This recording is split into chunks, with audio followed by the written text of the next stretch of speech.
Siyanibingelela nonke babukeli nabalaleli egameni lenkosi uJesu Kristu. Kulo ibandla likaNkulunkulu elikhethiweyo lathandwa nguNkulunkulu osemazulwini. Makube kini umusa nokuthula okuvela kuNkulunkulu uBaba wethu naseNkosini uJesu Kristu, owazinikela ngenxa yezono zethu ukuze asuphule kulelizwe lamanje ngokwentando kaNkulunkulu uBaba wethu. Makube kuye udumo kuze kube phakade. Amen. Izwi lenkosi uJesu Kristu leli olalele njengamanje. Izwi lenkosi uJesu Kristu. Lapho sishumayela khona, sifundise, siphinde sihlolisise imibhalo engcwele ngokwentando kaNkulunkulu kwindodana yakhe uJesu Kristu oyinkosi nomsindisi empilweni zethu.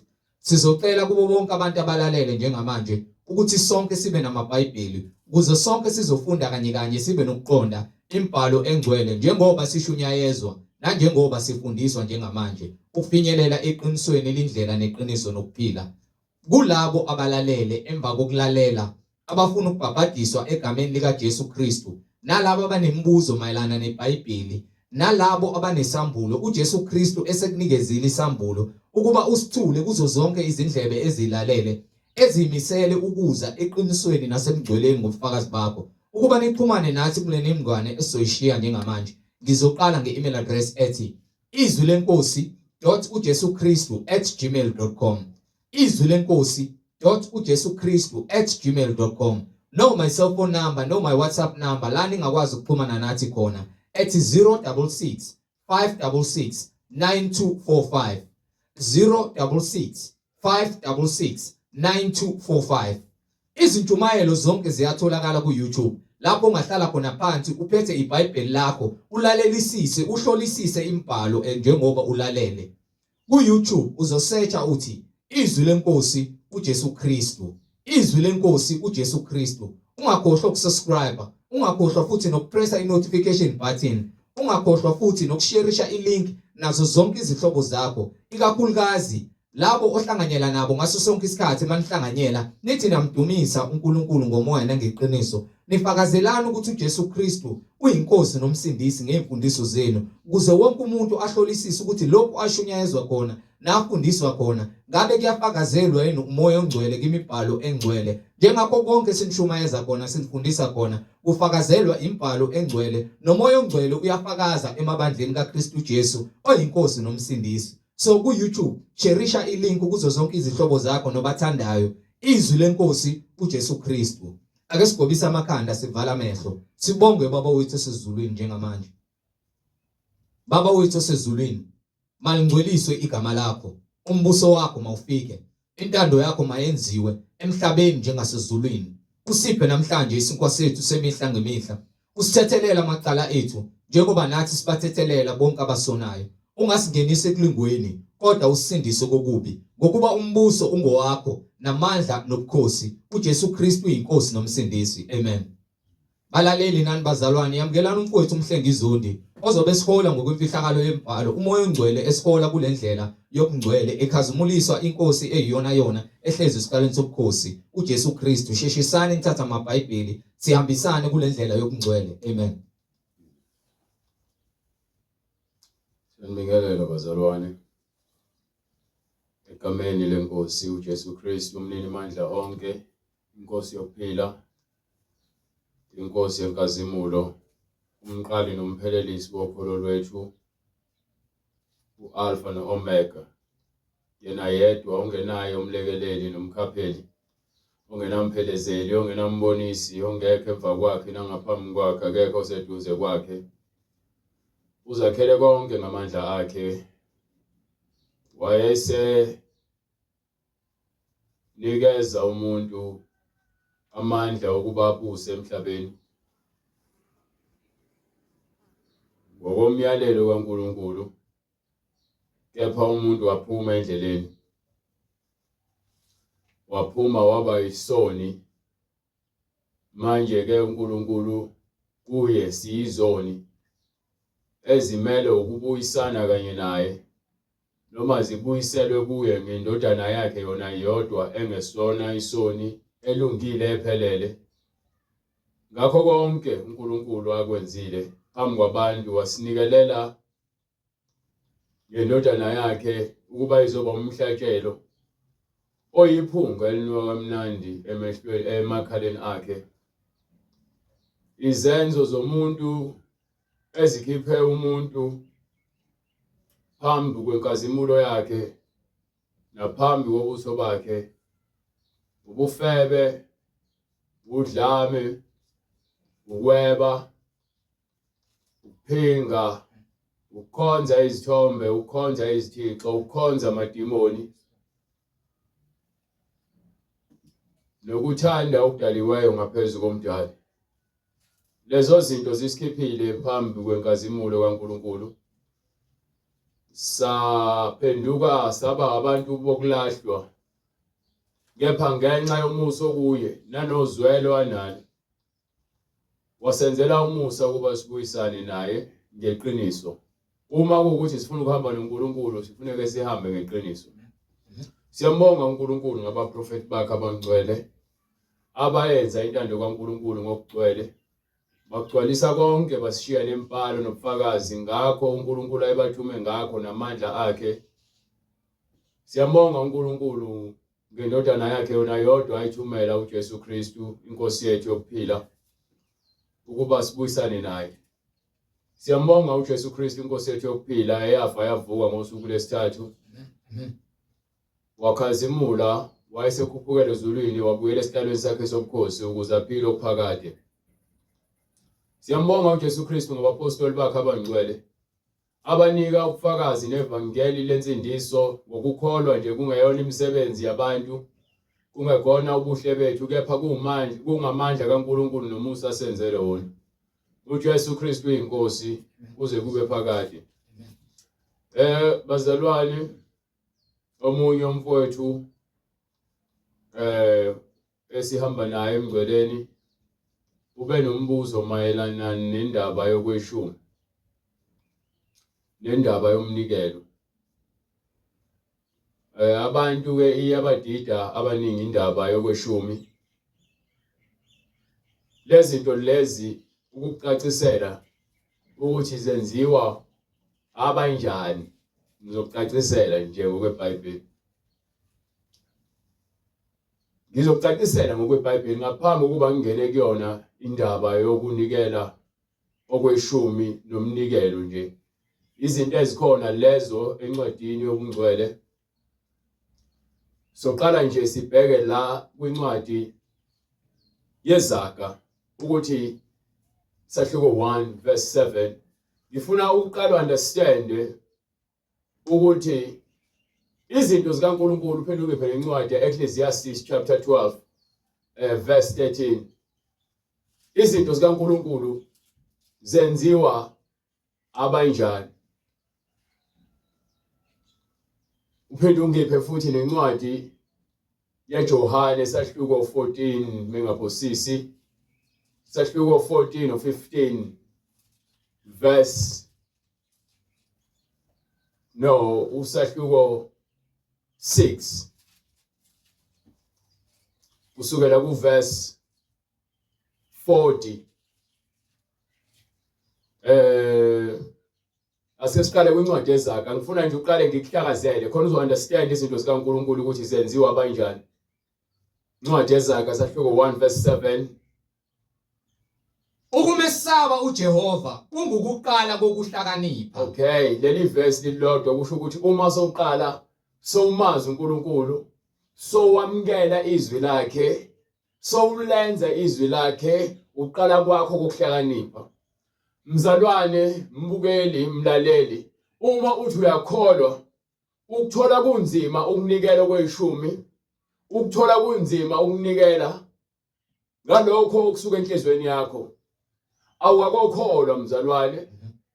Uma usabeka izidingo zakho ngaphezulu kwalokho uNkulunkulu athe kwenze kuqala, kulokho okutholayo, akekho umuntu obanje inkunzi ngokweshumi othi uyakholwa. Ongakholwa uthi noma kuthiwa uyabaleka esontweni ngoba kuthiwa khokho kweshumi, wena usikhohlakala esingafunanga ukulandela umyalelo kaNkulunkulu. Uthi uzokhonza uhlele ekhaya, uNkulunkulu uyakunakekela khona ulapho, uhlula ukwenza umyalelo wakhe, sikhohlakala. Uthi uNkulunkulu, uthi ithi incwadi Ukumesaba uJehova kungukuqala kokuhlakanipha. Ukumesaba uNkulunkulu uqala kokuhlakanipha. Angiphelile la ngifuna ukukuvalela ngenye incwadi. Ngifuna ukukukhombisa ukuthi umuntu othi usindisiwe uhamba ngezwi ngokwesaba uNkulunkulu, awuhambi ngami. Awuhambi ngomfundisi wakho. Izwi elikuyona elikuholayo nelikuyalela into kumele uyenze mohamba noNkulunkulu. Ukuba soyamesaba uNkulunkulu futhi uhlakaniphile uzokwenza yonke into uNkulunkulu athi uyenze ukuba wazi yena usaba yena. Uma umfundisi ezokutshela ukuthi enza into ufuna ukukhombisa eBhayibhelini. Uma ingekho loyo nto ungayenzi ngokuba ivele uNkulunkulu ngaphandle lento bengaphambene nomngcwele. Kepha uma ezokwenza isinto njengako nje kuthiwa fanele kube khona umnikelo oqala ku50 yaphezulu noma ku100 asithathe ngaphansi. Phuma lapho. Awukho ebandleni likaKristu. Uthini incwadi yaMshumayeli? Ukumesaba uJehova kungukuqala Uthini incwadi yaMshumayeli? Incwadi uMshumayeli isahluko 12 verse 13. verse 13. Yes. Nakho kuphela kwendaba. Nakho kuphela kwendaba. Lapho sekuzwakele konke. Lapho sekuzwakele konke. Mesabe uNkulunkulu. Yeyizindaba. Mesabe uNkulunkulu bese ugcine imiyalelo yakhe. Okay, okweshumi akuqhamuki kumina ukuthi mhlambe ngizifunela mina okweshumi. Kuthi lithi iBhayibheli umesabe uJehova ugcine imiyalelo yakhe. So siyathola kwincwadi ya Genesis lapho khona uAbraham enikelo kweshumi kuMelchizedek umpriest omkhulu engakaze ayalele uNkulunkulu kepha kwaba yinto ekhona ngoba wayekholwa kuNkulunkulu wayazi ukuthi foneka anikelo kweshumi. Nangoba uJakobe naye uyatholakala ekhuluma noNkulunkulu kwincwadi yakhe uGenesis ahluko 28 lapho khona esho ukuthi uyozinikelela yena kweshumi uNkulunkulu uma ehamba naye emnakekela leya khona. Naku futhi ke sekuvela lapha kwincwadi ya Leviticus. Leviticus uyavela ukuthi uNkulunkulu ukhuluma ngokweshumi ukuthi bonke abantwana bakaIsrael uma sebefika ukuba ehlanu kwabengeke banikele ngokweshumi. Kwakumele bafike ezweni laseKhanani. Le khona bezofike bahlale banethezeke bese bayatshale bavune bese bayanonophala bese bathathe kweshumi bayokunikela. Uma ukuthi wawunama grapes nama-aphula nobhatata namadumbe wawuthatha kweshumi kwamadumbe uthatha kweshumi kwempuphu uthatha kweshumi kwama-aphula uthatha kweshumi kwama-grapes uhambise endlini kaNkulunkulu. Wawuthi molezimvu eziningi noma lezinkomo eziningi uthatha kweshumi ezimvweni uthatha kweshumi ezinkomeni uthatha kweshumi kwizimbuzi uhambise endlini yaNkulunkulu. Ngokuba lokho wawunakho wawuhambisa okweshumi kukho okuvunile noma uNkulunkulu akubusise ngakho. Okay, ngoba yini babezwa ini umyalelo kaNkulunkulu. Babesaba uNkulunkulu babekwenza abakholwayo.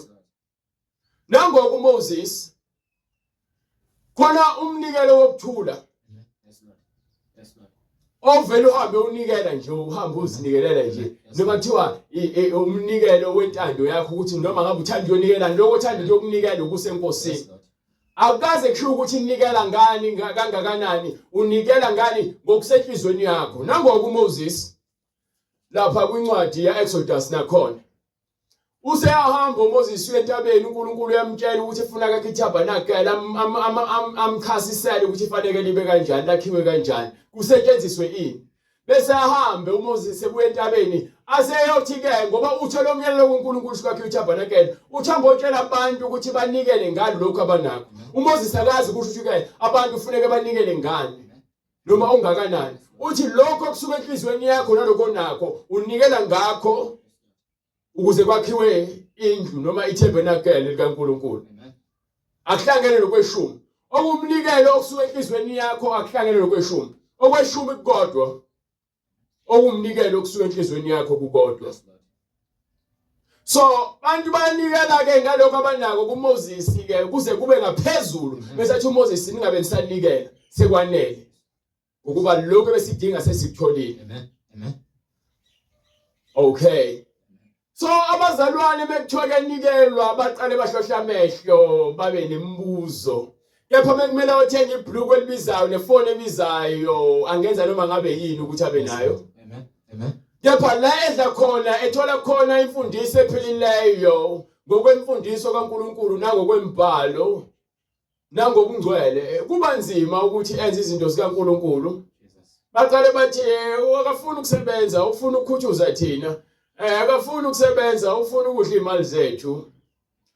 Akekho ufuna ukudla imali yakhe akekho oncenga imali yakhe ingakho usibona singaloku sishumele ukuthi siloke siqolo sibelesela abantu ukuthi ke banikele umuntu ke uwenza ngokuba yini usaba uNkulunkulu usehlakaniphile ukuthi uhamba ngomyalelo kaNkulunkulu ngokuba vele unganikeli enhlizweni yakho umuntu onenhliziyo elukhuni usho uNkulunkulu ngeke uzubone umbuso wakhe ngokuba awukholwa ongakhokho kweshumi futhi ngeke aze ubone umbuso kaNkulunkulu esebenza uyithola imali ungenza zonke izinto kepha lokho okuhlangene nomsebenzi kaNkulunkulu wena ufuna ukwenza iBhayibheli liyasho lithi ungayifaki inkomo isifonyo ngesikhathi isebenza so ngalesikhathi umfundisi noma sisebenza nje wena ungafuni ukwenza lokho okufunwa uNkulunkulu wena ufaka isifonyo kuthini ukuba yebo ngisebenzi ngiyavuma kepha angicela imali kubantu ukuthi ngicela banikele umuntu wenza lokho ngokuba wazi uNkulunkulu njengoba lithi iBhayibheli uqala kokumesaba uqala kokuhlakanipha ukumesaba uNkulunkulu so abantu abathi bafuna ukukhokha kweshumi abantu asebefikele kulesigaba sokuthi hey ngiyangidla lento le ngiyafuna ukuyenza ngoba ngiyayibona ibalulekile awuyenzeni mina wenzela umsebenzi kaNkulunkulu le microphone meyifa ngeke sivele isicela uNkulunkulu iwezolweni sinabazalwane njengoba kuthiwa umzimba ukaKristu namalunga yasetshenziswana so lento esizenza la sizenzeli ukuthi senzele mhlambe sibe yicebi thina ingakho singashumayeli ngengcebo sishumayela ngombuso kaNkulunkulu nangonembeza benu abagcwele izono kuNkulunkulu abakhulule so uma sowulazi iqiniso wena konke okwenzayo ukwenza ngokwesaba uNkulunkulu bese sibuye ke sesiza ngapha ke kuyona ke incwadi ke manje yamalaki ngikubizela incwadi angithi ngathi ngifuna incwadi ezakhe ngathi ngifuna incwadi yaMshumayeli ngase ngifuna incwadi yaJohane sahluko 15 no sahluko 6 bese ukuze uye kumalaki bese siya kwaba seKorinte bese siphuma kwa seKorinte bese sihambe futhi sihambe siyobheka lapha kwincwadi yokuqala baseKorinte esibili baseKorinte ngizokutshela ama chapter nama verse bathi kwamanje ngifuna le ncwadi le engibizayo yaJohane iqala ngifuna ukukhombisa bonke abantu ukuthi izinto zikaNkulunkulu azenziwa ngenkani that's why sishumayela ivangeli singasabisa abantu ukuthi ke beze kuthina awuhambi nami uhamba ngeqiniso umuntu onikela nomsebenzi unikela ngokuba wazi uNkulunkulu akenzeni mina bengidinga usizo ngiyalicela usizo ngeke ngiloke ngimlanga ngizama indlela zokuthi nginishayele ngicuphe isisoko ukuze ngizokhokha imali zemnikelo nemali yokweshumi umuntu okwenzayo lokho ukwenza ngokuba uthi ke usaba uNkulunkulu uhamba ngezwi likaNkulunkulu kepha ungenalo izwi likaNkulunkulu ufuna lokho okuza ngakuyena yena ke lithi iBhayibheli ke uNkulunkulu uthanda isandla esivulekile sipha kunesandla esamukelayo so iBhayibheli lisho njalo ngeke ungithethe kusho mina bese uthi mhlambe ngithi hayi phela kufanele ngizame ukuthi nani nisibhekelele nje kule mali eniyitholayo kufanele kube kusuke kwena noma ngabe kuthi uhola u200 u10% uzohamba esontweni uma uhola u200 uzohamba unikela ngaloko nako ngokuba yini wewe saba uNkulunkulu awenzeni mina you understand banike incwadi ngokukaJohane sahluko 6 yes ngifuna from verse 40 yes ngokuba lokhu kuyintando kaBaba lokhu kuyintando kabani kababa yes ukuba yilo nalo obona indodana akholwe yiyo, ukuba lowo nalowo obona indodana akholwe yiyo abe nokuphila abe okuphakathi. nokuphila okuphakade. Ngiyakumvusa mina ngomhla wokuphela. Ngiyokumvusa mina ngomhla wokuphela. Khona abaJuda bakhononda ngaye Yes. ngokuba uthe ngiyisinkwa esehla ezulwini. Mhm. Bathi ke lona akusiyo uJesu indodana kaJosefa, uyise nonina siyabazi na? Yes. Usesho kanjani pho ukuthi ngehle ezulwini na? Mhm. uJesu waphendula wathi kubo, ningakhononi phakathi kwenu. Akakho ongeza kimi uma uBaba ongithumileyo engamdonsi. Mina ke ngiyamvusa ngomhla wokuphela. So akekho umuntu ozokwenza izinto zikaNkulunkulu sishumayela thina engabizwanga uNkulunkulu engazwanga uNkulunkulu kulento esishumayelayo. You understand? Bese uphinde ungibhekele kwincwadi yakhe uchapter 7 from verse 37 from verse 37 ngifuna ukugcwalisa lezi zinto lezi uzo understand ukuthi le ndaba yokwenza izinto zikaNkulunkulu iyamsana nokukholwa. Angeke uzenze lezi zinto ungakholwa. Bese ngiyakubuyela ke ukuthi ke kungani kumele ukhokho kweshumi banike. Yaba ngosuku lokugcina olukhulu lomkhosi. Yes. uJesu wema wamemeza wathi, uma ekhona omileyo Uma kukhona omileyo. akeze kimi aphuze. Yes. Okholwa yimi njengokusho kombhalo, esiswini sakhe kuyakugobhoza imifula yamanzi aphilayo.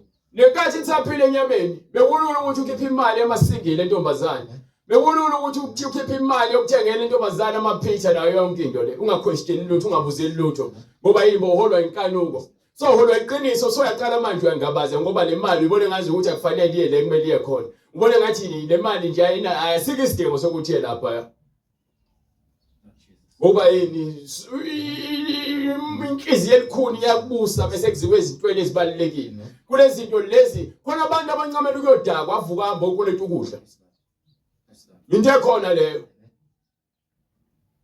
Khona abantu abahamba bogembula ngemali abuye emva kwaloko abuye azophinda futhi azobuye azokoleta ukudla noma hamba oboleke enye imali. Ukuba yini ufuna ukuthi akhave lenkanuko yakhe. But mase esethola iqiniso mase kufika emgcoleni noma bebe ngaphandle bebuka babone ngazi ukuthi lento leyo umdlalo lento le kunikwa abantu khona abafundisi vela abanikuthuzayo. Lapho uqonda iqiniso uyazi ukuthi lithini iBhayibheli. Okholwa yimi Njengokusho kombhalo. Yes. Esiswini sakhe esiswini sakhe yamanzi. Funa ukukholwa iBhayibheli. You understand? Go ahead brother. Washo lokho ngomoya abaza kumamukela abakholwa nguye. So bonke abantu abaholwa umoya obuJesu benza izinto ezifundiswe uJesu. Hallelujah. Amen. Glory to God. Bayazenza abangabazi ngoba bayazi ukuthi bakwenzele enkosini. Yes, Lord. Go ahead brother. Amen. Washo lokho ngomoya abaza kumamukela abakholwa nguye. Yes. Ngokuba umoya wayengakafiki, lokhu uJesu wayengakakhazimuliswa. Hamba nabo brother. Abanye besixuku sebezwa lawa mazwi bathi lo ungumprofeti isibili. Abanye bathi lo unguKristu. Yes. Kepha abanye bathi kanti uKristu uvela eGalile na? Awushongo yini umbhalo ukuthi uKristu uvela enzalweni kaDavide naseBethlehema? Yes. Emzaneni lapho wayekhona uDavide na? Awucabange ukuthi sebekhohliwe ukuthi uJesu uDavide ngifuna khona engayiqondi ngifuna ukukhanyisela yona ngoba ngiyafundisa ngayo umuntu eseBhayibhelini. uNkulunkulu uthatha abantwana bakaIsrael eGibhithe abakhipha ababeke ehlanu abazungezise 40 years abathathe sebalwelile baqinela yonke into abathathe ubafaka eKhanani bese afike abafaka eKhanani bese kuyahlukaniswa izwe. Lapho uJuda uhamba yedwa ubekiwe ukuthi ukhosi bowaJuda uqhamuka kubaba wakhe ngesikhathi ababusisa ukuthi akakhohlwa kwincwadi yeGenesis sahloko 50 49 no 50. Mase ke uNkulunkulu ulontu bese babusisiwe bese behlukanisa ke ifa labo kuthathwa isizwe sakaJuda siyobekwa kuphi eBethlehem. You understand? So sithola ukuthi ngokwenzalo bahambe nangokuhambo labo bahambe bawe baze bovalwa eBabylon baphinde babuye. bazongena eJerusalem. So lapha njengoba ke uJuda yena yedwa unikwe iBethlehem yonke ekaJuda yona yonke eJerusalem. Wonke amazwe oSiriya, oDani, oNafetali, wonke bona bahlukaniswe bawu-Israyeli bona. uJuda yena uJuda yedwa. Ingakho lapha yathiwa uJuda nobani noIsrael. Ngokuba uJuda yena uyena obusayo bafowabo.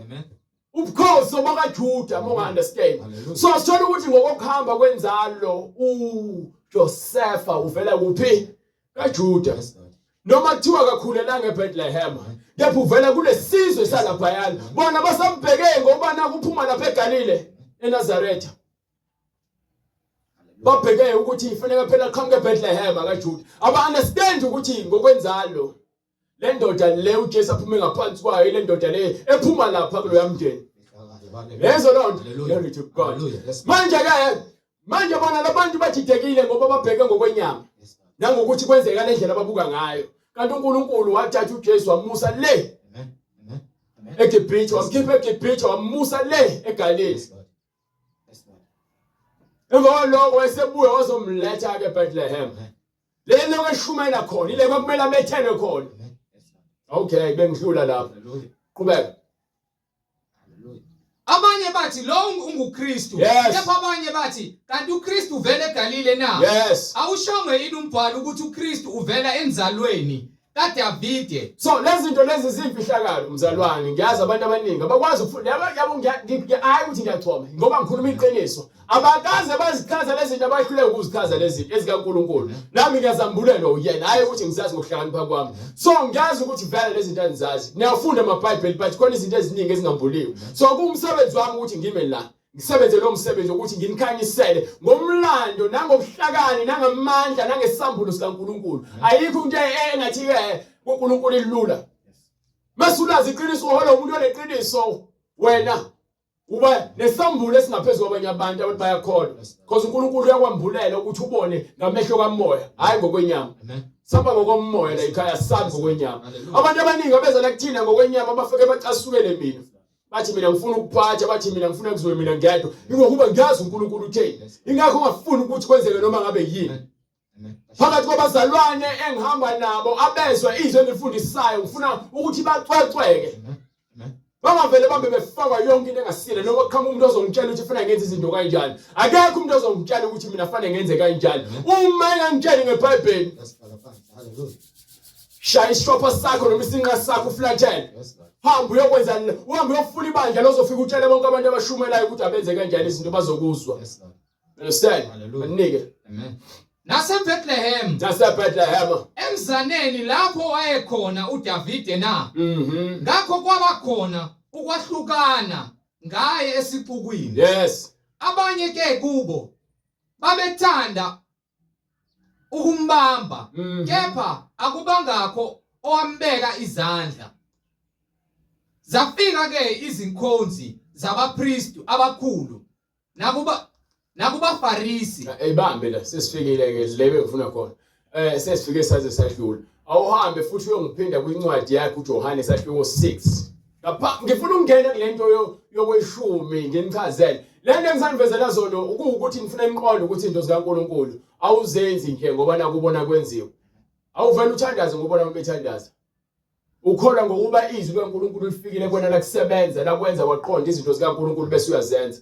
Mongakohola umoya ingcwele wena wakufinyelela ekuhlakanipheni usalandela abantu wena kufana nomuntu othi uyakholwa ngoba nakuthiwa ke akayesontweni akakholwa lo muntu umhedeni Fa uhlala phansi aqhubeke ezimsebenzi yakhe kuye esontweni ngoba nakusekufika isikhathi ngisho ungakhulela ngaphansi kwalo isonto ngoba nakwenzela ubaba wakho noma wakho kepha inganuko zakho uyazigcwalisa eceleni futhi wena ukholelwa ubaba wakho noma wakho kepha phambi kwesihlalo sobukhosi uzoma wedwa mase ufa manje uyahamba esihogweni uzobe ungasakwazi ukukhohlisa abazali bakho ngoba uNkulunkulu ubona yonke into anike incwadi ngokuka Johane isahluko 6 verse 28 bathi ke kuye incwadi kaJohane isahluko 10 hayibo isahluko 6 verse 28 uthini ke bathi ke kuye singenzani ukuba ngifuna mina from verse 45 usuhlehlelwa 28 verse 45 kulotshiwe kuba prophet ukuthi bonke abayakuba ngabafundi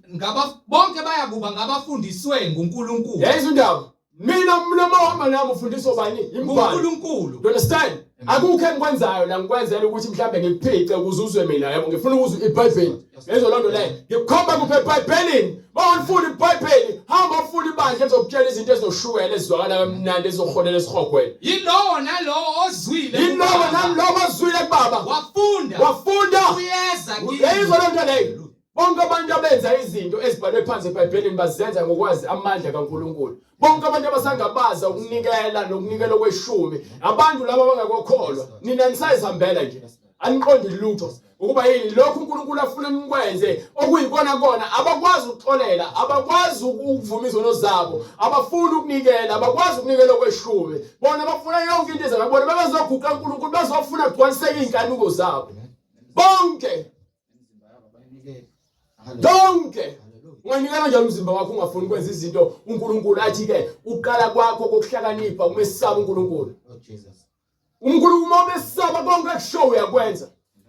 Ngalesikhathi uNkulunkulu evela lapha entabeni yaseHorebe lapho khona ebanika khona imiyalelo bathuthumela abantu basaba baze bathi Moses no asafuna ukukhuluma naye uNkulunkulu akangcono akhulume nawe ngoba thina sisaba ukuthi sizofa. Konke kepha konke kusho uNkulunkulu siyakwenza. Ngoba yini babemesaba uNkulunkulu. Ababengamesaba yakuyela incwadi amaHebheru basale ehlane. Bafa bonke ababengamesaba. Ingakho namhlanje uma nilizwa izwi lakhe ningazenzi sibe likhulu inhliziyo zenu.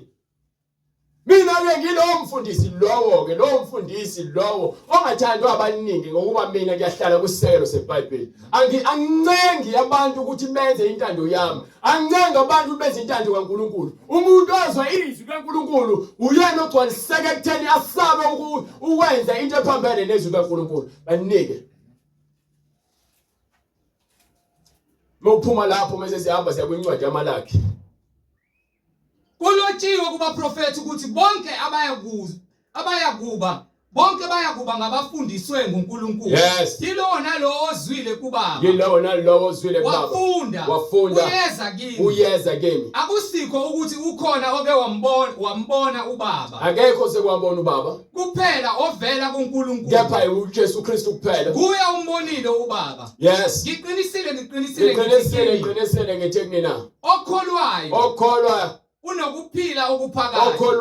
Okholwayo unokuphila okuphakade. So mzalwane wena ufuna ukukholwa izwi kaNkulunkulu ngaphambi ukuba wenze. Ngiyabona ukuthi uJesu Kristu inkosi uNkulunkulu ngiyamthanda uNkulunkulu ngiyamesaba. Ungasho ngomlomo but izwi lakhe lizokuveza ukuthi uyamesaba yini. Na kuphela kuthiwa xolela umakhelwane wakho ufuna umxolela wena. Yaphi uNkulunkulu yoguqa uthi uyavuma izono zakho. Nani iBhayibheli ithi nikela kweshumi na ukubona isidingo wena. Nani iBhayibheli ithi nikela ngaloko uthanda ukunikela wena usibona isidingo. You understand? Awuwavezele ke lapha kwincwadi ilontuzana incwadi Malaki. Incwadi uMalaki ngifuna yona. Mawukuthi uzokwazi lapha kwincwadi yaLeviticus nakhona. Ngithi usahluko 25 or 24 lapho khona ikhuluma khona ngokweshumi. Bathi ke uzobheka khona ngabathi ngifuna ukuchaza lento ukuthi yini umsebenzi wokweshumi. Imali yokweshumi njengokuba kwakuthiwa ke kwakufanele kube khona amalambu ekwiTabernacle. Kwakumele ahleze ekhanya. Kwakumele abapriesti bakaNkulunkulu bona bangasebenzi. Benze njani ke babhekelelane nabantu abazizale bezofuna ukushiselana lethe iminikelo yokuxolwa, iminikelo yokuthula, iminikelo yalokhiyana abazogezwa abazokwenzwa yonke lonto leyo. So umsebenzi wabo ukuthi bona babheke eTabernacle benze yonke imisebenzi yabo kaNkulunkulu abanike yona. So kunabantu ekumele bazonikela mekunikela labantu abasebenza lapha kwiTabernacle abapriest laba kumele badle banemndeni. Uthi uNkulunkulu abanasi isabelo nabafowabo ngesikhathi befika eKhanani bona abanasi isabelo nabafowabo emhlabeni. Uthi uNkulunkulu isabelo sabo yini uNkulunkulu. Kuthi bona basebenza umsebenzi kaNkulunkulu. So abantu abakusebenzayo bese bezonikela lokweshumi bazogcwalisa endlini kaNkulunkulu ukuze abantu abasebenza khona bengeke baswele lutho. Bagcine sebephuma emsebenzini kaNkulunkulu ukuyokwenza ezinye izinto baphazamiseke endleleni uNkulunkulu ababeke kuyona. Iyona ke lonto leyo. Kukhona amalambi kumele ahleze ekhaya. Kumele kube khona ukudla, khona abafelokazi. khona abantu abahluphekileyo. Yapha lezi zinto ngalesa sikhathi zazingadliwa inombani, zazidliwa abapriest kuphela nomndeni wabo. Ngoba ngisho umuntu wesifazane eganile eyindodakazi yompriest, wangekwazi ukudla lo ngaphandle bekuthi usebuye ngokuphelele waze ekhaya. Usengakwazi ukuthi adle lezo zinto. Kepha uma yena esahambile wayogana umuzi, akakwazi ukuzidla lezo, akekho ngcwele njengabapriest. Hallelujah. Izinto lezo ozithola eBhayibhelini, uma ulifunda iBhayibheli liyakwambulela zonke lezi zinto lezi. Uyayithola lento engiyifunayo? Malaki lapha kwincwadi yaLeviticus ayitholanga. 23 ne-25 lo usho ngamaLevi, kodwa imizi yamaLevi izindlu zemizi yefa lawo. Ngifuna ufunde kakhulu. Awufundi thini? Kodwa imizi yamaLevi, izindlu zemizi yefa lawo amaLevi, angazihlengi noma nini. Uma umLevi engahlengi indlu okwathengiswa ngayo nomuzi wefa lakhe, kuya kuphuma ngoJubhili. Make. Awufunde ku24.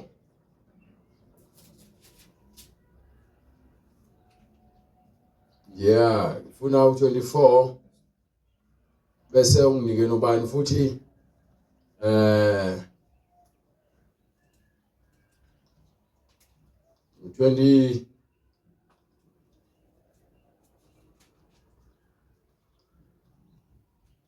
awufuni 24 starting from verse 1. uJehova wakhuluma kuMose wathi, yala abantwana bakwa-Israyeli ukuba balethe kuwe amafutha eminqumo acwelekileyo, Yes. axotshelwe ukukhanya, ukuba izibani zivuthe njalo njalo. Okay, bambe lapho. Uyifuna kubani? Kubantwana bakwa-Israyeli. Utshela uNkulunkulu ukhuluma noMoses uthi ayabo uyifuna kubani? Kubantwana bakwa-Israyeli. So ukuze kube khona i-microphone, kube khona ama-light, kube khona u-YouTube, kube khona imali yokudownloada noma ukuthenga ama-data, fanele sikhulume nobani nabazalwane. Bathi asikwenzi lokho, sike sikhuleke nje uNkulunkulu enze indlela. Ngokuba siyazi ubukhulu enhliziyo zenu. Abanye siyazi abakwazi uku-afforda. Kepha ngeke usibone isiloko esibelesela sicela abazalwane njalo ukuthi bazalwane siyacela nisiphe imali yokuthi sikwazi ukwenza ukuthi senze ukuthi ngoba uma kukhona ngaphakathi ubone nomsebenzi ngempela ubalekile. Lezi zinto uzozenza ngokuba wenzela uNkulunkulu umsebenzi wakhe ukuthi uqhubeke. Understand? Sifundisa ngazo lezi zinto, siyakhombisa eBhayibhelini ukuthi uNkulunkulu wayekhuluma noMoses ethi akatshela abantu bakaIsrael, abantwana bakaNkulunkulu abakholwayo ukuthi mabanikele amafutha omnqumo ukuze ke endlini kaNkulunkulu uhlezi ikhanya. You understand? Let's speak amesifa. Ithina kumele sibe responsible. Ama-battery lezi zinto lezi sifanele ukuthi sibe responsible. Abazalwane abasuke benikele ilabo uNkulunkulu abathinta inhliziyo, yakubona bonke abanikelayo. Futhi akuyona into engathi lokho ngiyayikhalela ngoba uNkulunkulu osebenza inhliziyo zabantu. You understand? Okay, asike siphumeke siye kuMalachi manje ngoba ngifuna ukuveza leyo nto leyo mayelana nayo indaba. Khona ufuna ukuveza? Incwadi uLeviticus isahluko 7 verse 8. Yes. Umpriest onikela ngomnikelo wokushiswa womuntu, isikhumba somnikelo wokushiswa anikele ngawo siyakuba ngesompriest. Yonke iminikelo yempuphu ephekwe eziko nayo yonke elungiselwa emkhambeni nasemqengeleni iyakuba ngeyalo mpriest anikele ngawo. Okay, so lo muntu osuke ezonikela izinto ezingezona ezisono, ezingalahlwa, ezingashiswa ziphele. Lezo zinto ezodliwe lezidlekayo ezophekwa kuthiwa ezompriest. You understand? So labantu babenza ukuthi lo msebenzi abawenzayo kube yinto futhi abaphila ngayo. Yes Lord. Yes Lord Jesus. Okay, bazonibusha ubhalwe ibhloko eBhayibhelini. Ngizokuyeka kwiTestament elidala ke manje. Asiqale sibheke kwiTestament elisha ke manje. Lapha kwincwadi yaseKorinte yesibili. Ngifuna ukubavezela, ngifuna uyifundisise bayizwe. Incwadi yesibili yaseKorinte sahluko 9 kusukela kuverse, awunginike from verse 5 khona ngizokwengizwe. Noma starting from verse 1. ngokuba maqondana nokukhonza maqondana nokukhonza abangcwele abangcwele akuswelekile ukuba nginilobele asike isidingo sokuthi ngelilobele ngokuba ngiyalwazi uthando lwenu yes engizincoma ngalo ngani kwabase Makedoniya uma ngithi iAkhayi laselizilungisele kwanyakanye nokuthi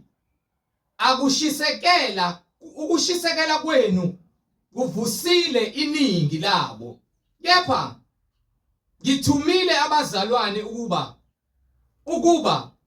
ukuzincoma kwethu ngani kungenziwa ize maqondana nalokhu ukuze kuthi njengokusho kwami nibe senilungisele funa uma ngabe kufika kanye nami abasemakedoniya banifumane ningakabi nilungisele sijape thina singasaniphathi nina ngaleli themba ngalokho ke bengithi kudingeka ukuba ngincenge abazalwane ukuba bandulele ukuza kini balungisele ngaphambi isipho senu esithenjiswa ngaphambili sona sihlale silungisiwe sibe njengesibusiso singabi njengokuncishana kepha othi ngibambe la othi ngifuna ukuhamba ngifuna ukuba yinde lento lehlala bright yinde lento le manje ngiyabona usiloku kubanga amalivi ubuverse bani verse 8 all right angikusho njengomyalo kodwa ukuze ngokukhuthala kwabanye ngivivinye ubuqotho bothando lwenu ngokuba niyawazi umusa wenkosi yethu uJesu Kristu ukuthi nakuba ecebile waba ngompofu ngenxa yenu ukuze ngobumpofu bakhe nicebe nini kulokhu right ngithe usahluko 9 wena ukuphi manje ngifunda usahluko 8 wena ngifunda usahluko 9 mina ubungukuphi wena okay ubuverse bani lapho verse 8 okay kepha uyamthanda onikela ukuphi manje Nyuko 5 musungidedesa bright wena obufunda ufuna uyazi ugcineke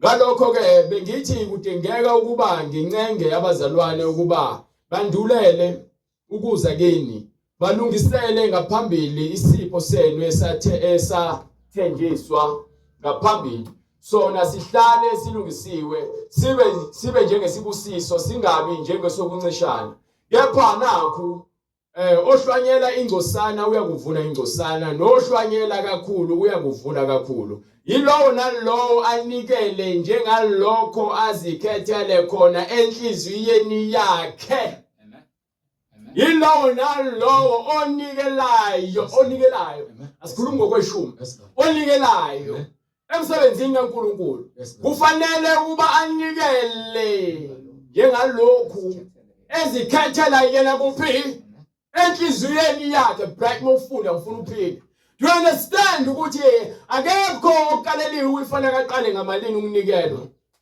njengalokho ozilungiselele kona kunomnikelo ozinikelela wona nje kuthiwa i will offering ngesingisi noma it's a free will offering into ayisuka kwintando yakho ngaphakathi enhliziyweni yakho wazonikela ngayo emsebenzini kaNkulunkulu do you understand bese kuzoba khona kweshumi lokhu ke nimugebenga ngako uNkulunkulu niyamgebenga uNkulunkulu nina uthini moqhubeka nencwadi le yathi ifunda yaseKorinte yesibili sahluko 9 from verse 8 yithini ke noma starting from verse 7 yilo nalo onikela njengalokho azikhethele yena kufanele uma enikela anikele ngaloko azikhethele yena khona enhliziyweni yakhe kungabi ngokudabuka kunganikeli ngenhliziyo engavumi nenhliziyo elikhulu nangokuzicindezela nangokuthi ke kwenza into ngokucindezelwa emasontweni amaningi nginamagameni abhalwe phansi uma unganikelanga uyafonelwa kunemnikelo sekunafanele ukuthiwa we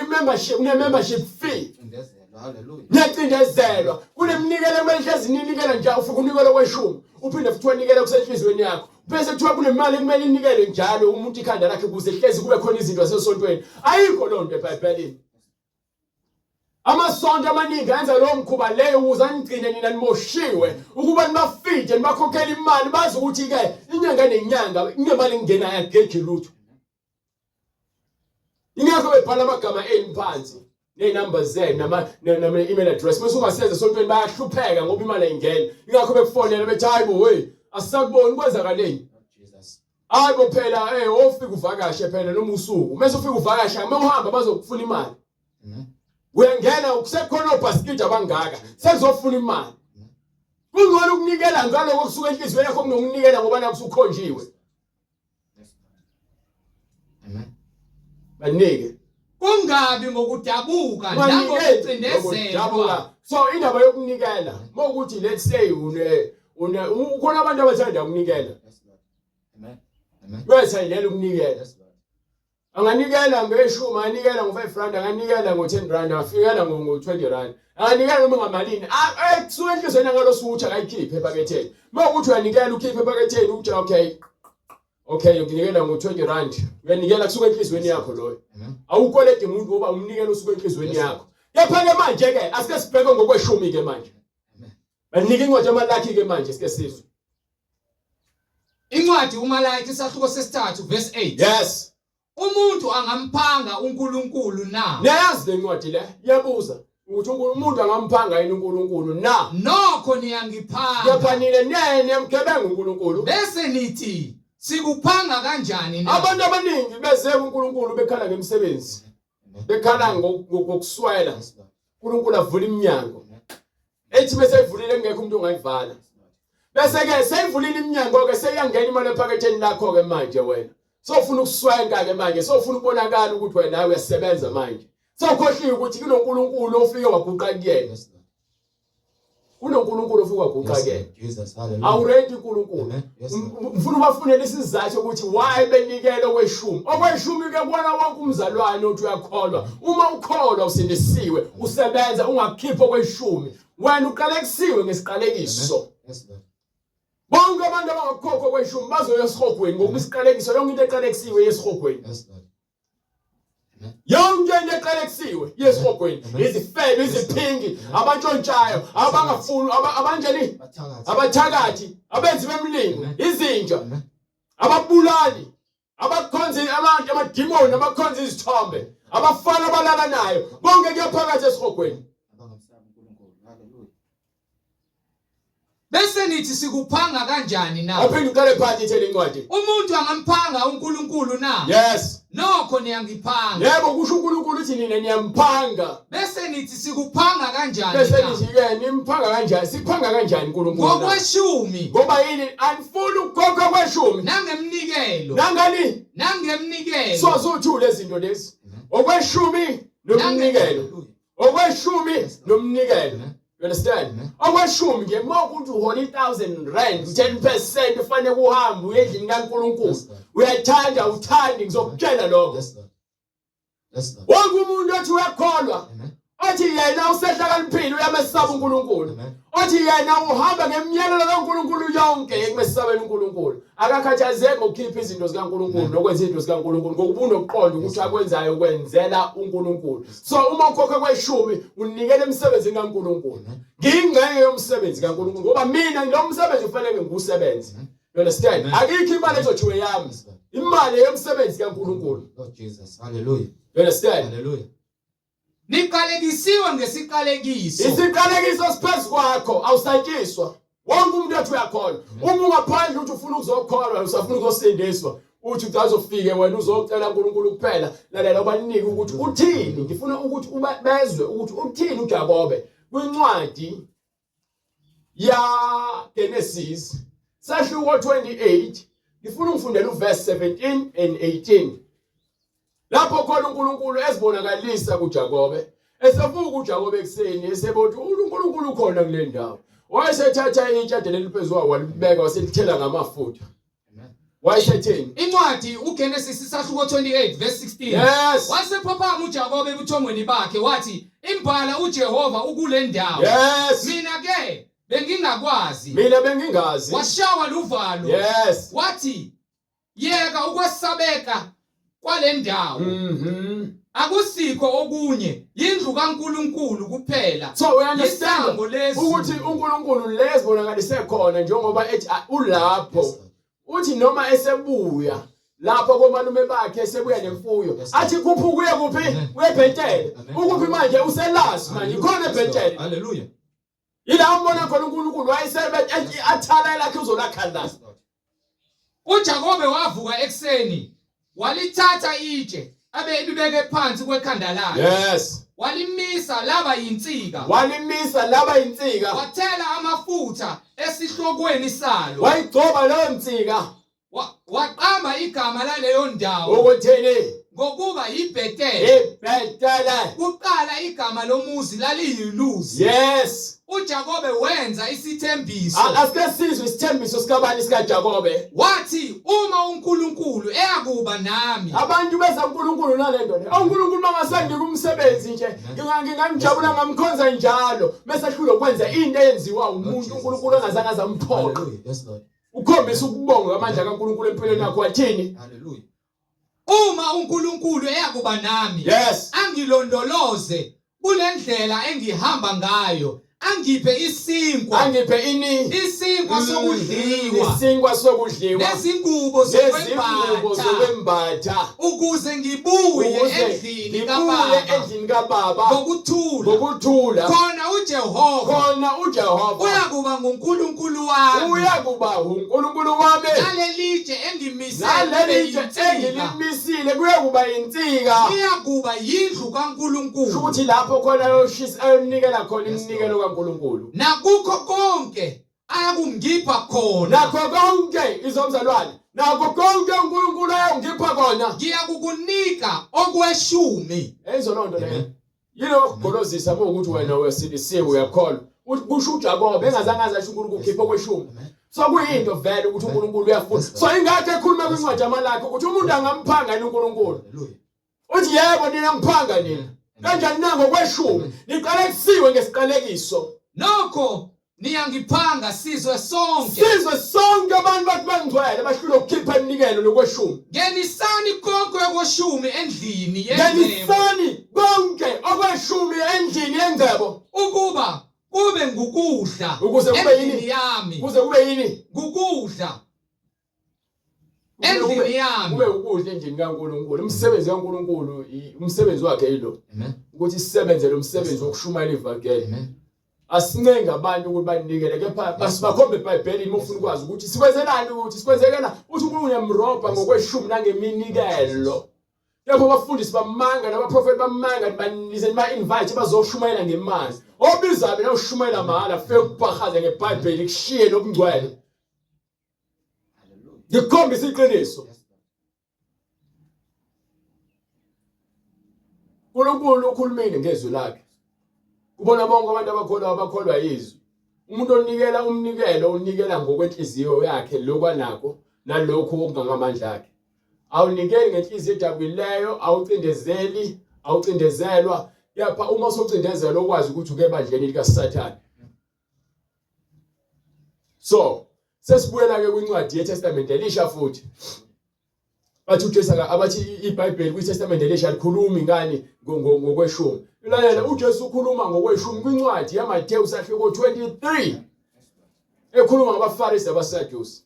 Ukuthi bayanikelwa nje okweshumi. Ngoba uJesu uyafundisa ngakho. Uthi uma uzonikela ngokweshumi kepha wena ungekho emngcweleni uyazikhohlisa. Uma sokhuluma ngokweshumi siyenzela ukubamba abantu inkunzi siyazikhohlisa. You understand? Ngoba uNkulunkulu ufuna abantu benze izinto ngokuqonda hayi ngokubanjwa inkunzi. Ingakho siliphethe iBhayibheli sifakaza ngalo kukho konke sifundisa ngakho. You understand? Yayithona. Mathewu sahluko 23. Ngaqala from verse 15 mengaphosisi. Mayekini babhali nabaFarisi. Yes. Bazenzisi. Go ahead. Ngokuba nihamba ulwandle nomhlaba ukuba nithole nokuba ipostelite lilinye. Lithi selaba njalo nilenze indodana yesihoko ngokuphindiweyo kunani. Yes. Maye kini baholi abayizimpumputhe enithi ofunga ithempeli ofunga ithempeli akulutho akulutho kodwa ofunga igolide lethempeli uzibophile. So umuntu ofunga ithempeli nithi akulutho kepha mase kuziwe into ezokukhaza ikhasi sekuhutho usezibophile lo muntu hayi phela uthe uzosinika u500 rand uthe uzosinika u5000 rand fanele simtshela sinike ngokuba ufungile ukuthi uzosinika ziwula zimpumputhe ngokuba kuyiphi okukhulu yipho okukhulu kunegolide nethempeli Yes. elingcwelisa igolide na banike futhi yilowo ofunga ialtara akulutho kodwa ofunga umnikelo ophezulu kwalo uzibophile. nina ke nithi uyabona izinto zihambisana nento ezithandwa yinina izona izinto ezibalekile lezi zinto ekuyizona kanti yini ebusisayo akusho uma unikela emsebenzini kaNkulunkulu kwe-altar ulokho khona onikela khona le mali ninikela unikela kwi-altar kaNkulunkulu njengoba nisuke niyonikela kwi-altar likaSathane lapha esangomeni kuba prophet abanika amanzi emaklabhini nonikela kwi-altar nokuphuza utshwala ndakwe nilalane khona ngaphandle komshado ninikela kuma-altar udlala umculo omnandi lapha nithenga utshwala labanini ninikela kuSathane abanye banika abantu bazifazana imali bayayiphosa abantu besifazane bayadansa babanikela kuSathane ngoba bathi bathengisa ubunqunu bamantombazane ama-altar elawo Jesus hallelujah. wonke lamasonto labeshumela ukuthi uNkulunkulu ukweleta izibusisa ama-altar kaSathane labantu bafuna ukukhohlisa niyanikela kubona ngoba niyakulinda ingcebo kubona angijazi basibopha ngengcebo banike bright Zimpumputhe kuyiphi Yikuphi okukhulu okukhulu? kunomnikelo nealtara elingcwelisa umnikelo na. yes Ngakho ke ofunga ialtara ufunga lona nakho konke okuphezulu kwalo. go ahead brother Nofunga ithempeli ufunga lona nohlezi kulo. Nofunga izulu ufunga isihlalo sobukhosi sikaNkulunkulu nohlezi phezulu kwaso. ingakho ke sikhuzwa ukuthi singasafunga ngalutho manje asike sivume nje ukuthi uma uNkulunkulu evumile siyakwenza ukuthi senze uma evumile so uma kuukuthi kusenhlizweni yakho ukuthi ke ufuna ukunikela noma ufuna ukukhipha kweshumi uma uNkulunkulu evumile ngizakukunikela kweshumi uma uNkulunkulu evumile ngizakunikela okungangamandla ami ngokuba yini awufungi wena ukuthi ngifuna ngizonikela ngokuthi ngikuphela kwenyanga noma ukuphela kwesonto awufungi ngalutho wena Maye kini babhali nabafarisi Yes. bazenzisi ngokuba niletha okweshumi kanjani niletha okweshumi kwesinkuntshane yes nokwentshungu nokodonga angithi ayizolonto leyo uyakhaza izinto ebezinikelo kepha kweshumi kusakhishwa Amen. ngeke kuze kuyekwe ngokuba ikona ukukhanyisa indlu kaNkulunkulu Amen. ilapho khona kuyeke kuhlala khona ingcebo kaNkulunkulu Amen. ayizolonto leyo Amen. okweshumi kwincwadi yeTestament elisha Lord. awuphinde uhambe unginike incwadi lapha bright incwadi yokuqala yaseKorinte sahluko 8 sesivala nje sahluko 8 sahluko 9 bright ngifuna incwadi yaseKorinte sahluko 9 Yes, Lord. kusukela kuverse 5 bengaphosisi Hallelujah. Asinalungelo yini lokuhamba nomzalwanekazi ongumkethu njengabanye abapostoli nabafowabo benkosi noKefasi na kanti yimi kuphela noBarnabas esingenalungelo lokuyeka ukusebenza na kubani oke aye empini ubani empini ngezakhe izindleko na. yabona thina sihambe ngeindleko zethu thina sihamba ngeindleko ngoba uNkulunkulu lelo senzele indleko asilwi lempi ngamandla ethu uNkulunkulu usinika ilungelo ukuthi lisebenzise leBhayibheli nakho konke okuphakathi go ahead Kubani otshala isivini ubani otshala isivini angazidli izithelo zaso angazidli na. izithelo zaso na Kubani owalusa umhlambi ubani owalusa umhlambi angadli ubisi lomhlambi na. angadli izobadida lento so njengoba sishumayela nje kubhalwe phansi ukuthi njengoba sishumayela umsebenzi wethu njengoba silusa abantu ngezwi nabo bonke abakuzuza bebesebenza kufanele bakunikele emsebenzini kaNkulunkulu lokho engilifihle kubhalwe phansi Hallelujah. bathi angisho ukuthi ngisebenzele ukuthi mina ngifuna ukuba ngithola imali yenu into ebalulekile ukuthi ngintshele iqiniso Amen. uyathanda uthandi uyakhala inyembezi ngizokutshela iqiniso Lokho ngikusho ngokwami nje na. yes Nomthetho kahle nomthetho awusho khona lokho na. awubhalile yini kanjalo umthetho Ngokuba kulotshiwe Kulotshiwe emthethweni kuphike. emthethweni kaMose ukuthi ungayifaki inkabi yesimfonyo nxa ibhula amabele. Lezi ndaba. So akwazi ukuthi wena uzothi ulangazelela ukuzwa izwi kwa WhatsApp noma ka YouTube. Amen. So ukholwa izwi. Yes, Lord. Uyasebenza. Kodwa idatha, hallelujah. Awukwazi ukunikelela umsebenzi kaNkulunkulu. Amen. Amen. Awukwazi. Konje uNkulunkulu ukhathalele izinkabi na? uNkulunkulu ngabe ukhathalela izinkabi na? Noma ukusho ngenxa yethu impela Noma na? ukusho ngenxa abantu abashumayela ivangeli. Yebo kwalotshwa ngenxa yethu ngokuba olimayo kufanele alime enethemba. Kufanele alime njani? Enethemba. Bathi asambe sicela imali kubantu sicela iminikelo. Kuukuthi lokho siyakushumayela ukuthi umuntu onokuqonda nokholwayo azi ukuthi into efunwa uNkulunkulu, hayi into efunwa yimina. No konke okwenzayo ukwenza emsebenzini kaNkulunkulu. Nobhulayo abhule enethemba. Lobhulayo abhule nethemba. Lokwabelwa naye. Lokuthi enze njani? Lokwabelwa naye. Lokuthi abelwe. Uma thina sihlonyele kini Yes. okomoya. Uma simfundisa izinto zikamoya, Kuyinto enkulu yini uma sizovuna okwenu kwenyama na? so uma unikela wena kuyicala kanti kutheni ukuthi wena unikela emsebenzini kaNkulunkulu noma unikelela kutheni? Kuyicala. Angifuni ukuzwa phela bekuthi kuyicala shuthi ke siyasihogwe nje.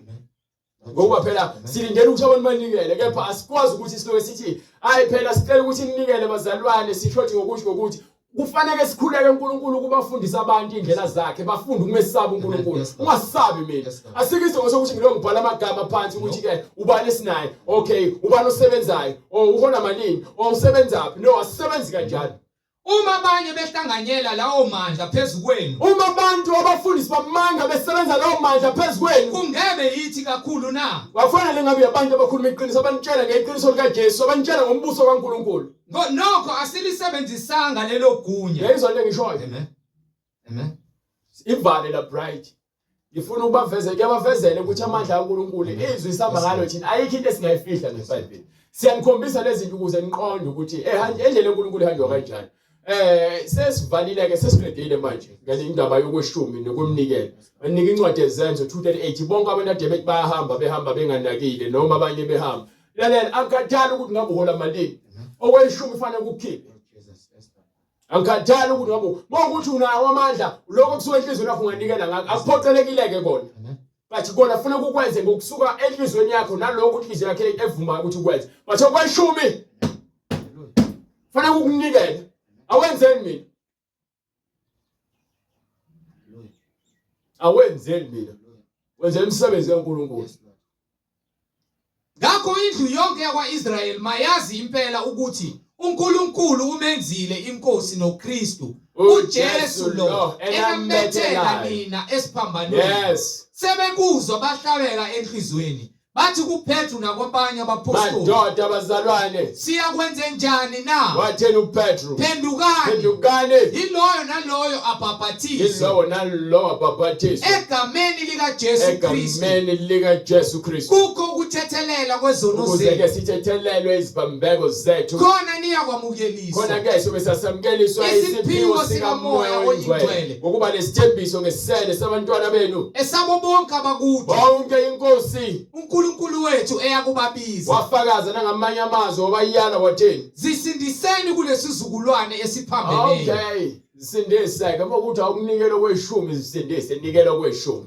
Bekuthi awunikela inhliziyo yakhe ayivume ufune ukukhuleka kuNkulunkulu kuba enze inhliziyo yakhe ifunde ukwenza intando yakhe. Ukuba uqala kwakho kokumehla kokuhlakanipha ukumesaba uJehova.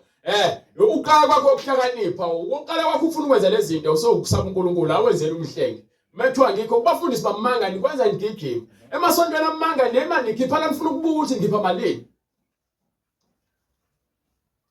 Anekhipha vele ikhipha. Mama sifazane ubuza lutho ukhipha usheshe.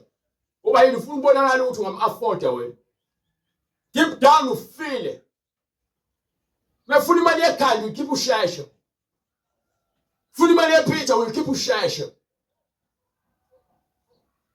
Ngoba nje uncenga ukuthi ungene emathangeni akhe. Akenziwe emsebenzini kaNkulunkulu, questiona yonke into, uyabuzisisa yonke into. Kulo upha ngisho umuntu ishume emgaqweni.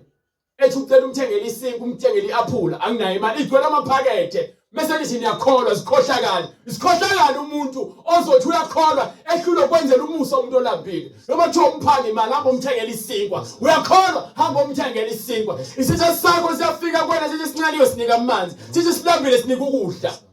Mothi uyakholwa. Amen. Mekwathi awunakho unakho unecala kuNkulunkulu, noyisoni wena phambi kwaNkulunkulu. Amen. Yabo mekufika umuntu ocebile ezongena kwakho ufuna umkhiphela amaplate amasha, mekufike mina kuthiwa ngumfundisi ufuna umkhiphela iplate engaze edlele umuntu, ngisho ubaba wasekhaya angaboyenza lonto kumina, ngifuni lonto leyo. Nginikisitshe esidala Yes, Lord. njengoba bonke abantu. Hallelujah. Angifuna treat special mina. Ngoba yona lento egcina sesikhukhumeza igcwele emakhanda ethu, sikhohle ukuthi thina sisebenzela uNkulunkulu, sesizenza izikhulu. Sesithi mesifika sifuna ikhekhe ehlezi libekele libekele umfundisi, iphezulu lekhekhe. Ubaba la ekhaya akenzelwa zonke lezi zinto, sekukhothamelwa mina manje. Funi ngabe lonto leyo mina. Yes, Bonke abantu abafuna ukusindiswa nabafuna ukuhamba ngokweqiniso ngokweBhayibheli baza kusitshela kule nombolo leyo ibonayo ku-screen. Usuphendukile ezonweni zakho nakho konke inkano nayo leyo uNkulunkulu afuna ukukhipha kuyona nemoya kaSathane. uNkulunkulu ulindile ukuthi wena uvume izono zakho, uvume ukuthi uJesu Kristu uyinkosi, uzobuswa uyena akukhulule kulamaketanga amabandla amanga akhipha khona. Uzongena ezwini leqiniso. Ubhabhadiswe egameni lakhe uJesu Kristu. Kukho ukuthethela kweziphambeko zakho zonke. Uyosithinta kulemniningwane ebonayo ku-screen bese ufuna ukubhabhadiswa. uNkulunkulu evumile uzakuyenza indlela, uzakungena emanzini. Jesu Kristu uyinkosi. Bona bonke abantu abafuna ukuhamba ngevangeli leqiniso baya kusithinta. Sibafake egroupini. Yomkhuleko eyinkonzo. Sikufake phakathi. Udlizwi kaNkulunkulu zonke. Uhlangane nabazalwane abahamba ngeqiniso. Ukuze uphile impilo uNkulunkulu akwabele yona ukuthi uyiphile. Siphinde sibonane kusasa ekuseni uNkulunkulu evumile uJesu Kristu uyinkosi. Xesha nomkhuleko uGroup right. Baba wethu sezulwini, malingcweliswe igama lakho Nkosi uJesu. Umbuso wakho mawufike. uNkulunkulu onamandla, siyabonga Nkosi izwi lakho elesiphambano, siyalibonga izwi lakho Nkosi elukukhanya, elikhanyisa zonke indawo Nkosi zobumnyama. Kithina Nkosi besihleze endaweni nasegodini lethunzi lokufa, siyabonga ukukhanya okufikile kunguKristu Jesu. Siyabonga uNkulunkulu onamandla, wena sibonga umusa wakho nothando lakho, ukuba wena ushiya isihlalo sakho sobukhosi weza emhlabeni Nkosi, wafela yonke inyama, wayithenga Kristu Jesu, uyithengela uNkulunkulu usemazulwini. Siyabonga uthando lungaka Nkosi ukuba sibizwa ngabantwana bakaNkulunkulu, hayi ngokuqonda kwenyama yethu kepha ngomusa nangokubekezela kwakho Nkosi, ngokuba umusa wakho uvelile emhlabeni Nkosi imihla nemihla. Wena Nkosi umusa wakho uyasenzela wona ngaphezulu kwayo yonke inyama emhlabeni. Ugcina Nkosi umphefumulo owodwa Nkosi oyinikele, ofuna ukwenza intando yakho ngaphandle kokusoleka. Siyacela uNkulunkulu onamandla singabi ngabangaqondiyo, nabahlubukayo, nabahonta ngolukhuni, ababekela umlilo ozoqeda wonke amaphikankani. Kepha Nkosi siyayinikela imizimba yethu kube ngumhlatshelo ophilileyo neyiphungo limnandi. Siyacela Moya Ngcwele wehle ushanelisise isibuya sakho, uhlanze izimpilo zethu, umbule uqonda ngaphakathi kithi, izwi levangeli lishunyayelwe ngaphakathi ezinhlizweni zethu nasemphefumulweni wethu, kuze umuntu kaNkulunkulu alungisiswe, alungele yonke imisebenzi yemihle. Yena oyobonana noNkulunkulu ame ngaphansi kwesihlalo, phambi kwesihlalo sobukhosi, wena umdingena nganasici ngenambimbi kepha engcwele. Siyacela Nkosi ukuba kukho konke ukuhamba kwethu kulomhlaba sibe ngcwele ngoKristu Jesu oyinkosi nomsindisi. Khazumuliswa uNkulunkulu onamandla, sikunika udumo nobukhosi, wena wedwa oyinkosi nomsindisi Nkosi uJesu manje naphakade. Amen.